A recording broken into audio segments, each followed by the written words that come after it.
Hello, my name is Willem Cohen Tervaert. I'm a professor of medicine at the University of Alberta in Canada, and I would like to invite you to come to beautiful Ljubljana, where Autoimmunity 2024 is held. During this excellent meeting, there will be lots of discussions, and one of the sessions will be in regard to ASIA.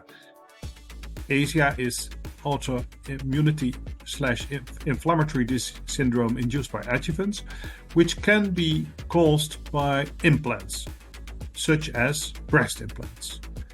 However, there's a lot of discussion, especially in plastic surgery world, whether breast implant illness or ASIA due to breast implants is a real disease.